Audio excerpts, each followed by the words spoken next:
No, I think the ayes have it. Senator Milne.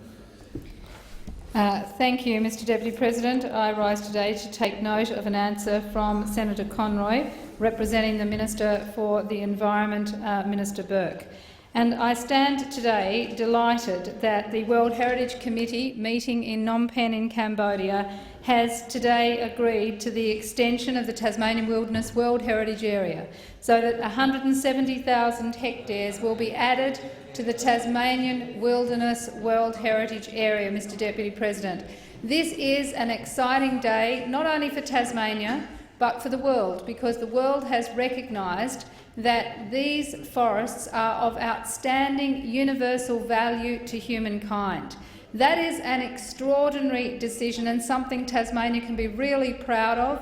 It further highlights that Tasmania, clean, green and clever, our brand for Tasmania is enhanced by recognising the value of these fantastic forests that we have. And Mr Deputy President, in standing here today celebrating this extension of our World Heritage Area, the protection, Mr Deputy President, the extension of the World Heritage Area means that these forests will be protected for all time.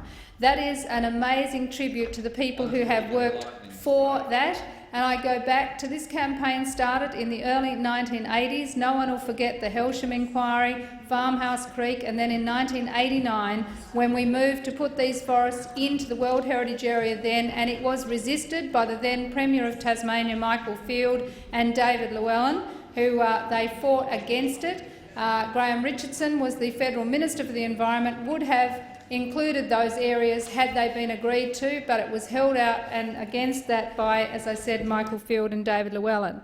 Over the years, it was Senator Bob Brown, it was Peg Putt, it was my colleagues in the Tasmanian Parliament who fought for the protection of these areas, together with so many people in the community, the Wilderness Society, ACF, and names such as Alec Marr and Jeff Law come to mind, not to mention people in the Huon Valley Environment Centre, Still Wild, Still Threatened, all the direct action groups, the wilderness photographers, the artists in Tasmania who worked so hard, and people like the late Helen G., whose book For the Forests documents really well the campaign for the protection of forests, and I pay tribute to people like Helen and to people like Ben Morrow.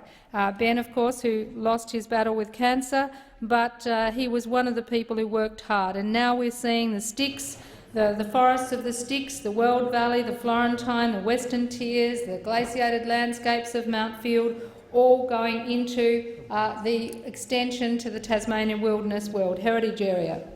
And of course, in looking at this, I look at also the people who resisted and opposed it for so long, and that included, of course, no one will forget the resource security legislation, where the logging industry, supported by both the Liberal and Labor parties in Tasmania, worked to try to keep the forests out of protection. Ray Groom, when he was Premier, brought in the most draconian anti-forest protest laws, which Paul Lennon was later forced to withdraw because they gave unfair competitive advantage to Tasmanian loggers over the mainland loggers, and of course the campaign that Jim Bacon and Paul Lennon, former premiers of Tasmania, ran to oppose forest protection. And in the end, it was a minority government in both Tasmania and federally who, working with the Greens, and I pay tribute to Nick McKim, my Tasmanian colleague, who worked at the Tasmanian level on the boundaries for this Tasmanian Wilderness World Heritage Extension. My colleague, former Senator Bob Brown, who worked, and I worked with him last year